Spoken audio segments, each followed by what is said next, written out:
மதிமுகம் செய்திகள். இன்றைய முக்கிய நிகழ்வுகளை பார்ப்பதற்கு முன்னதாக தலைப்புச் செய்திகளை பார்க்கலாம். மத்திய அரசு ஊழியர்களுக்கு 3% அகவிலைப்படி உயர்வு, அமைச்சரவை ஒப்புதல்.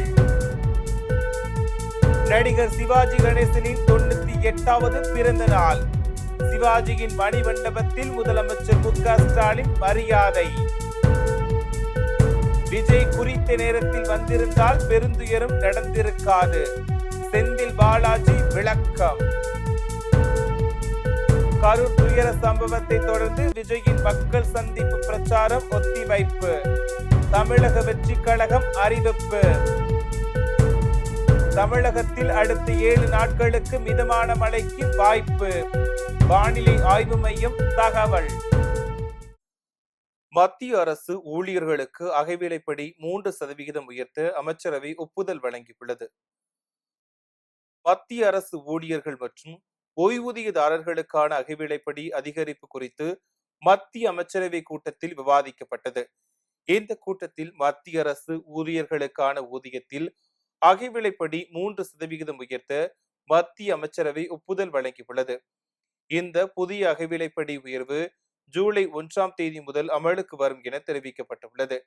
ஒன்றிய அரசின் இந்த ஒப்புதலால் பணியில் இருக்கும் மற்றும் பணி ஓய்வு பெற்றோர் சுமார் 1.15 கோடி பேர் பயனடைவார்கள் என எதிர்பார்க்கப்படுகிறது. தற்போது ஊழியர்களுக்கு அடிப்படை சம்பளம் மற்றும் ஓய்வூதியத்தில் 55% இருந்து 58% உயர்த்தப்பட்டுள்ளது.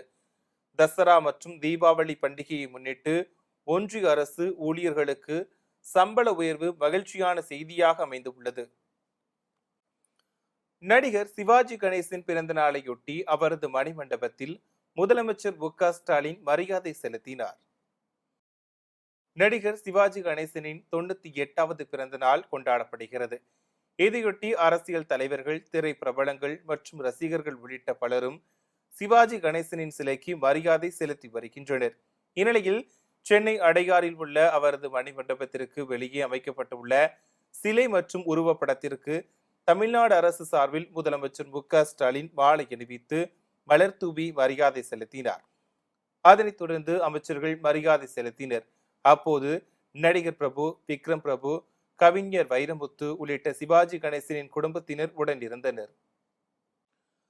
விஜய் குறித்த நேரத்தில் வந்திருந்தால் பெருந்துயரம் நடந்திருக்காது என செந்தில் பாலாஜி தெரிவித்துள்ளார். கரூர் சம்பவம் குறித்து தமிழக வெற்றி கழக தலைவர் விஜய் வீடியோ வெளியிட்டிருந்த நிலையில் முன்னாள் அமைச்சரும் கரூர் சட்டமன்ற உறுப்பினருமான செந்தில் பாலாஜி செய்தியாளர்களை சந்தித்து கரூர் சம்பவம் குறித்தும் குற்றச்சாட்டுகள் குறித்தும் விளக்கம் அளித்தார். அப்போது பேசிய அவர், கரூரில் கூடியது கட்டுக்கடங்காத கூட்டம் அல்ல, கட்டுப்பாடற்ற கூட்டம் என செந்தில் பாலாஜி விமர்சனத்தை முன்வைத்தார். கரூரில் பிரச்சாரத்தில் குடிநீர் போன்ற அடிப்படை வசதிகள் எதுவும் செய்யப்படவில்லை என குற்றம் சாட்டிய அவர், நெரிசல் ஏற்பட்ட அடுத்த நாள் 2000 ஜோடி செருப்புகள் கிடந்தன, ஆனால் ஒரு காலி தண்ணீர் பாட்டிலாவது கிடந்ததா என கேள்வி எழுப்பினார். மேலும் விஜய் குறித்த நேரத்தில் வந்திருந்தால் பெரும் துயரம் நடந்திருக்காது என தெரிவித்தார். கீழ இருந்து உதவிகளை கேட்கிறாங்க. அந்த உதவிகள் கேட்கும் போது யாரும் அதை கவனிக்கல. அதன் பிறகுதான் அவங்க கிட்ட வந்து சொல்லி அவங்க தண்ணி பாட்டில் எடுத்து கொடுக்குறாங்க. அது நீங்க போட்ட லைவ் தான், வேற யாரும் நாங்க யாரும் புதுசா போய் எடுக்கலையே. எல்லா தொலைக்காட்சிகளும் சோசியல் மீடியால போட்ட லைவ் தான் நாங்களும் இதுல இருந்து எடுத்திருக்கிறோம். 500 மீட்டருக்கு முன்னாடியே அந்த வண்டி கூட்டம் ஆரம்பிக்கிற இடத்துலயே நிறுத்தி பேசலாம், ஓரளவுக்கு உள்ள போனா போதுமானதுன்னு சொல்லியும் அவங்க கேட்கல. நீங்க அந்த இடங்கள் வரைக்கும் போகணுங்கிறத, உள்ள போயே தீரணுங்கிறதுல அவங்க உறுதியா இருக்கும்போது காவல்துறை சொல்லியும் அவங்க கேட்டிருந்தா இது போன்ற சம்பவங்கள் வந்திருக்காது. காவல்துறையினுடைய எந்த பேச்சையும் அவங்க கேட்காம தான். நான் இன்னும் கூட கொஞ்சம் சொல்றேன், என்ன விசாரணை இருக்கு, இப்போ விசாரணை கமிஷன் விசாரிச்சுக்கிட்டு இருக்காங்க. முழுசா நான் இது சம்பந்தமான கருத்துக்கள் சொன்னா விசாரணை கமிஷனுடைய அந்த விசாரணை என்பது பாதிப்புக்குள்ளாகும். அதனால இது சம்பந்தப்பட்டது விசாரணை கமிஷன் முடியட்டும், தெளிவா அவங்களுடைய விசாரணையில் என்னங்கிறது முழுசா தெரிய வரும். அதனால அது சம்பந்தமான கருத்துக்களை சொல்றேன். கரூர் துயர சம்பவத்தை தொடர்ந்து தமிழக வெற்றி கழக தலைவர் விஜயின் மக்கள் சந்திப்பு பிரச்சாரம் தற்காலிகமாக ஒத்திவைக்கப்பட்டுள்ளது. கரூரில் தமிழக வெற்றி கழகத்தின் சார்பில் நடைபெற்ற பிரச்சார கூட்டத்தில் நெரிசல் ஏற்பட்டது. இந்த நெரிசலில் சிக்கி பெண்கள், குழந்தைகள் உட்பட 41 பேர் பலியாகினர். மேலும் பல பேர் படுகாயமடைந்து சிகிச்சை பெற்று வருகின்றனர். இந்த சம்பவம் தமிழகம் மட்டுமில்லாது நாட்டையே அதிர்ச்சிக்குள்ளாக்கியது. இது தொடர்பாக விசாரிக்க ஓய்வு பெற்ற நீதிபதி அருணா ஜெகதீசன் தலைமையில் ஒரு நபர் விசாரணை ஆணையம் அமைக்கப்பட்டுள்ளது. இந்நிலையில் தமிழக வெற்றிக் கழக தலைவர் விஜயின் மக்கள் சந்திப்பு பிரச்சாரமானது தற்காலிகமாக ஒத்திவைக்கப்பட்டுள்ளது. இதுகுறித்து தமிழக வெற்றிக் கழக தலைமை நிலைய செயலகம் வெளியிட்டுள்ள அறிவிப்பில், நம் சொந்தங்களை இழந்த வேதனையிலும் வருத்தத்திலும் நாம் இருக்கும் இந்த சூழலில் அடுத்த 2 வாரங்களுக்கான மக்கள் சந்திப்பு நிகழ்ச்சியானது தற்காலிகமாக ஒத்திவைக்கப்படுவதாக தெரிவிக்கப்பட்டுள்ளது. இந்த மக்கள் சந்திப்பு தொடர்பான புதிய விவரங்கள் பின்னர் அறிவிக்கப்படும் எனவும் குறிப்பிடப்பட்டுள்ளது.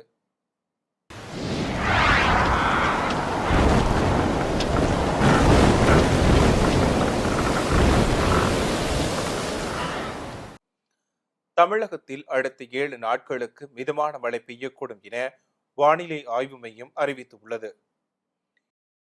இது தொடர்பாக வானிலை ஆய்வு மையம் வெளியிட்டுள்ள அறிக்கையில், தென்னிந்திய பகுதிகளின் மேல் ஒரு வளிமண்டல மேலடுக்கு சுழற்சி நிலவுகிறது. வடக்கு அந்தமான் கடல் பகுதிகளில் ஒரு வளிமண்டல மேலடுக்கு சுழற்சி நிலவுகிறது. இது மேற்கு வடமேற்கு திசையில் நகர்ந்து மத்திய மேற்கு மற்றும் அதனை ஒட்டிய வடமேற்கு வங்கக்கடல் பகுதிகளில் வரும் அக்டோபர் 2ஆம் தேதி காற்றழுத்த தாழ்வு மண்டலமாக வலுப்பெறக்கூடும் என தெரிவிக்கப்பட்டுள்ளது. இது மேலும் மேற்கு வடமேற்கு திசையில் நகர்ந்து தெற்கு ஒரிசா வடக்கு ஆந்திர கடலோர பகுதிகளில் வரும் அக்டோபர் 3ஆம் தேதி வாக்கில் கரையை கடக்கக்கூடும் என கணிக்கப்பட்டுள்ளது. இதன் காரணமாக தமிழகத்தில் அடுத்த 7 நாட்களுக்கு இடியுடன் கூடிய மிதமான மழை பெய்ய வாய்ப்புள்ளதாக வானிலை ஆய்வு மையம் கூறியுள்ளது. மேலும் அக்டோபர் 2ஆம் தேதி செங்கல்பட்டு, விழுப்புரம், கள்ளக்குறிச்சி, திருவண்ணாமலை மாவட்டங்களில் கனமழையும், 3ஆம் தேதி செங்கல்பட்டு, விழுப்புரம், கடலூர், கள்ளக்குறிச்சி, அரியலூர், பெரம்பலூர், மயிலாடுதுறை மாவட்டங்களிலும் கனமழை பெய்ய வாய்ப்புள்ளதாக வானிலை ஆய்வு மையம் தெரிவித்துள்ளது. சென்னையை பொறுத்தவரையில் வானம் ஓரளவு மேகமூட்டத்துடன் காணப்படும் எனவும், நகரின் ஒரு சில பகுதிகளில் இடி மின்னலுடன் கூடிய மிதமான மழை பெய்ய வாய்ப்புள்ளதாகவும் தெரிவிக்கப்பட்டுள்ளது. RSS அமைப்பு உருவானது தற்செயல் நிகழ்வு அல்ல என பிரதமர் நரேந்திர மோடி தெரிவித்துள்ளார். RSS அமைப்பின் 100ஆண்டு நிறைவு விழா கொண்டாட்டம் இன்று தொடங்குகிறது. டெல்லியில் நடக்கும் இந்த கொண்டாட்ட நிகழ்வில் கலந்து கொண்ட பிரதமர் நரேந்திர மோடி சிறப்பு அஞ்சல் தலை மற்றும் நாணயம் ஆகியவற்றை வெளியிட்டார். தொடர்ந்து நிகழ்ச்சியில் பேசிய பிரதமர் மோடி, 100 ஆண்டுகளுக்கு முன் RSS அமைப்பு உருவானது தற்செயல் நிகழ்வு அல்ல எனவும், ஆயிரக்கணக்கான ஆண்டுகளாக நடந்து வரும் ஒரு பாரம்பரியத்தின் மறுமலர்ச்சி எனவும் தெரிவித்தார்.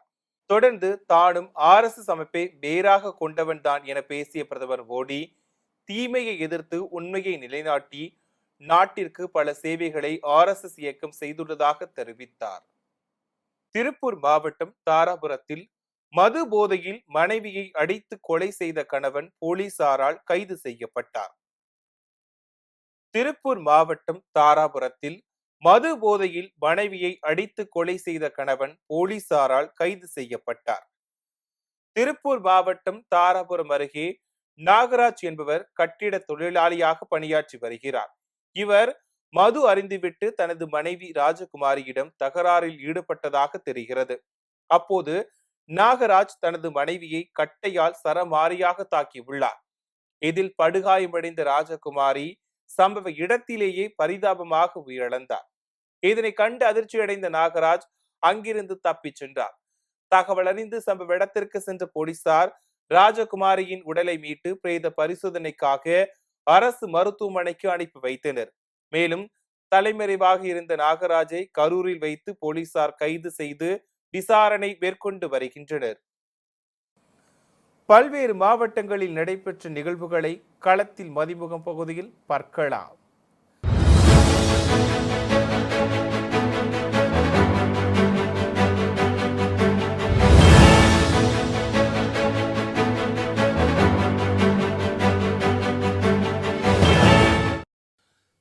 திருப்பத்தூர் மாவட்டம் வாணியம்பாடி சுற்றுவட்டார பகுதிகளில் இருசக்கர வாகன திருட்டில் ஈடுபட்ட நதீம் என்பவரை போலீசார் கைது செய்தனர். மேலும் அவரிடமிருந்த 15 இருசக்கர வாகனங்களையும் பறிமுதல் செய்தனர். மயிலாடுதுறை மாவட்டம் சித்தர்காட்டில் தமிழ்நாடு சிவில் சப்ளை கார்ப்பரேஷன் ஊழியர்கள் யூனியன் சார்பில் கண்டன வாயிற் கூட்டம் நடைபெற்றது. மண்டல தலைவர் பொன் நக்கீரன் தலைமையில் நடைபெற்ற இந்த கூட்டத்தில் சங்க நிர்வாகிகள் மற்றும் உறுப்பினர்கள் 100க்கும் மேற்பட்டோர் கலந்து கொண்டனர். அப்போது தொழிலாளர் விரோத போக்கை கண்டித்தும் பல்வேறு கோரிக்கைகளை வலியுறுத்தியும் கண்டன கோஷங்களை எழுப்பினர். திருப்பூரில் உள்ள வணிக நிறுவனங்களில் ஆயுத பூஜை நிகழ்வானது சிறப்பாக நடைபெற்றது. தொடர்ந்து வாகனங்களை அலங்கரித்து தொழில் பயன்படுத்தும் கருவிகள் பதிவேடுகளை வைத்து சிறப்பு பூஜைகள் செய்து தீபாராதனை காண்பிக்கப்பட்டது. மேலும் ஆயுத பூஜையை சிறப்பாக கொண்டாடினர். தொடர்ந்து தொழிலாளர்களுக்கு பொங்கல், சுண்டல், பொறி வழங்கப்பட்டது. மேலும் தொழிலாளர்களுக்கு ஊதியத்துடன் கூடிய விடுமுறையும் அளிக்கப்பட்டது. ராணிப்பேட்டை மாவட்டம் முத்துக்கடை பேருந்து நிலையம் அருகே உலக மூத்தோர் மற்றும் ஓய்வூதியர் பாதுகாப்பு தினத்தையொட்டி பல்வேறு கோரிக்கைகளை வலியுறுத்தி ஆர்ப்பாட்டம் நடைபெற்றது. இதில் மத்திய மாநில பொதுத்துறை ஓய்வூதியர் சங்கங்களின் ஒருங்கிணைப்பு குழு சார்பாக ஓய்வூதியர்கள் அனைவருக்கும் மேம்படுத்தப்பட்ட மருத்துவ காப்பீடு உள்ளிட்ட கோரிக்கைகள் வலியுறுத்தப்பட்டது. இதில் மாவட்ட செயலாளர் எத்திராஜ் உள்ளிட்ட திரளான ஓய்வூதியர்கள் கலந்து கொண்டனர். மயிலாடுதுறையில் மாவட்ட வளர்ச்சி ஒருங்கிணைப்பு மற்றும் கண்காணிப்பு குழு கூட்டம் அதன் தலைவர் ஆர் சுதா தலைமையில் நடைபெற்றது. இக்கூட்டத்தில் மாவட்ட ஆட்சியர் ஸ்ரீகாந்த், மாவட்ட காவல் கண்காணிப்பாளர் ஸ்டாலின், சட்டப்பேரவை உறுப்பினர்கள் நிவேதா முருகன், பன்னீர்செல்வம் மற்றும் அனைத்து துறை அலுவலர்கள் கலந்து கொண்டனர். இதில் அரசு வழங்கிய திட்டங்கள் பொதுமக்களுக்கு முழுமையாக சென்று சேர்ந்துள்ளதா என்பதை அலுவலர்கள் தொடர்ந்து கண்காணிக்க வேண்டும் என அறிவுறுத்தப்பட்டது. மயிலாடுதுறையில் உள்ள பழமையான புனித ஆரோக்கியநாதர் ஆலயத்தில் ஆண்டு பெருவிழா கடந்த 20ஆம் தேதி கொடியேற்றத்துடன் தொடங்கியது. தொடர்ந்து 9 நாட்கள் நடைபெற்ற விழாவில் ஜெபங்கள் ஒப்புக் கொடுக்கப்பட்டு சிறப்பு திருப்பலிகள் நடைபெற்றது. தொடர்ந்து 10ஆம் நாள் திருவிழாவையொட்டி புனித ஆரோக்கியநாதர், புனித மாதா உள்ளிட்ட தெய்வங்களின் சொரூபங்கள் மின் விளக்குகளால் அலங்கரிக்கப்பட்ட சப்பரத்தில் ஊர்வலமாக எடுத்து செல்லப்பட்டது. இதில் திரளான கிறிஸ்தவர்கள் கலந்து கொண்டு வழிபாடு நடத்தினர்.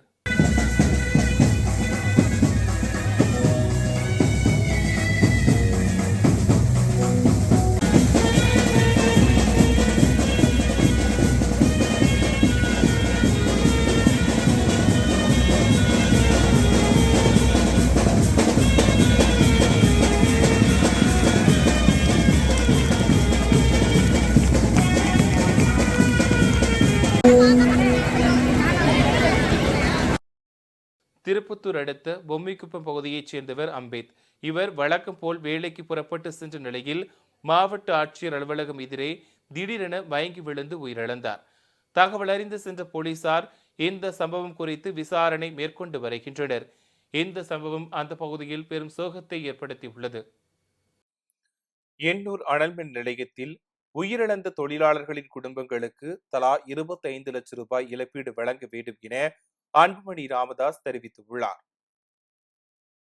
இது குறித்து பாமக தலைவர் அன்புமணி ராமதாஸ் வெளியிட்டுள்ள எக்ஸ் பதிவில், சென்னையை அடுத்த எண்ணூர் அனல்மின் நிலைய கட்டுமான பணியின் போது சாரம் சரிந்து விழுந்த விபத்தில் அசாம் மாநில தொழிலாளர்கள் 9 பேர் உயிரிழந்து செய்தியறிந்து அதிர்ச்சியும் வேதனையும் அடைந்ததாக தெரிவித்துள்ளார். கட்டுமான பணிகளை மேற்கொண்டதில் காட்டப்பட்ட அலட்சியம்தான் இந்த விபத்திற்கு காரணம் என அன்புமணி குற்றம் சாட்டியுள்ளார். இந்நிலையில் இதற்கான காரணம் குறித்து விசாரணை நடத்த ஆணையிட வேண்டும் எனவும் உயிரிழந்த தொழிலாளர்களின் குடும்பங்களுக்கு தலா 25 லட்சம் ரூபாய் இழப்பீடு வழங்க வேண்டும் எனவும் தமிழக அரசுக்கு அன்புமணி ராமதாஸ் வலியுறுத்தியுள்ளார். மேலும் காயமடைந்த தொழிலாளர்களுக்கு தரமான மருத்துவமும் 5 லட்சம் ரூபாய் நிதி உதவியும் வழங்க வேண்டும் என கூறியுள்ளார். சென்னையில் 22 கேரட் ஆபரண தங்கத்தின் விலை சவரனுக்கு 240 ரூபாய் அதிகரித்து 87,120 ரூபாய்க்கு விற்பனை செய்யப்படுகிறது. தொடர்ந்து உயர்ந்து வரும் தங்கம் விலை இன்றும் சவரனுக்கு 240 ரூபாய் உயர்ந்து 87,000 தாண்டியுள்ளது. அதன்படி சென்னையில் 22 கேரட் ஆபரண தங்கத்தின் விலை கிராமிற்கு 30 ரூபாய் அதிகரித்து 10,890 ரூபாய்க்கு விற்பனை செய்யப்படுகிறது. இதேபோல் சவரனுக்கு 240 ரூபாய் அதிகரித்து 87,120 ரூபாய்க்கு விற்பனையாகிறது. மேலும் வெள்ளியின் விலையில் எந்தவித மாற்றமுமின்றி 1 கிராம் வெள்ளி 161 ரூபாய்க்கும் 1 கிலோ வெள்ளி 1,61,000 ரூபாய்க்கும் விற்பனை செய்யப்படுகிறது. பிலிப்பைன்ஸில் ஏற்பட்ட நிலநடுக்கத்தால் உயிரிழந்தோர் எண்ணிக்கை 60ஆக அதிகரித்துள்ளது. பிலிப்பைன்ஸ் நாட்டில் உள்ள விசாயாஸ் மாகாணம் செபு நகரத்தில் நேற்று இரவு திடீரென அடுத்தடுத்து நிலநடுக்கம் ஏற்பட்டது. ரிக்டர் அளவுகோலில் 6.9, 7.0, 7.0 என்ற அளவில் வலுவான நிலநடுக்கங்கள் பதிவாகின. நிலநடுக்கத்தை தொடர்ந்து மக்கள் வீடுகள் மற்றும் குடியிருப்பு பகுதிகளில் இருந்து வெளியேறி சாலைகளில் தஞ்சமடைந்தனர். இதன் காரணமாக மின் விநியோகம் முற்றிலும் தடைப்பட்டது. இந்த நிலநடுக்கத்தால் அப்பகுதியில் இருந்த சில கட்டிடங்கள் இடிந்து தரைமட்டமாகின. இந்நிலையில் இடிபாடுகளில் சிக்கியவர்களை மீட்கும் பணிகள் தொடர்ந்து நடைபெற்று வரும் நிலையில் பலி எண்ணிக்கை மேலும் அதிகரிக்கக்கூடும் என எதிர்பார்க்கப்படுகிறது. மீண்டும் தலைப்புச் செய்திகள். மத்திய அரசு ஊழியர்களுக்கு 3% அகவிலைப்படி உயர்வு, அமைச்சரவை ஒப்புதல். நடிகர் சிவாஜி கணேசனின் 98வது பிறந்த நாள், சிவாஜியின் மணிமண்டபத்தில் முதலமைச்சர் மு.க. ஸ்டாலின் மரியாதை. விஜய் குறித்த நேரத்தில் வந்திருந்தால் பெருந்துயரம் நடந்திருக்காது, செந்தில் பாலாஜி விளக்கம். கரூர் துயர சம்பவத்தை தொடர்ந்து விஜயின் மக்கள் சந்திப்பு பிரச்சாரம் ஒத்திவைப்பு, தமிழக வெற்றி கழகம் அறிவிப்பு. தமிழகத்தில் அடுத்த 7 நாட்களுக்கு மிதமான மழைக்கு வாய்ப்பு, வானிலை ஆய்வு மையம் தகவல். இத்துடன் செய்திகள் நிறைவடைந்தன. மீண்டும் செய்திகள் காலை 8 மணிக்கு. மேலும் செய்திகளை தெரிந்து கொள்ள மதிமுகம் பிரைம் யூடியூப் தளத்தில் இணைந்திருங்கள்.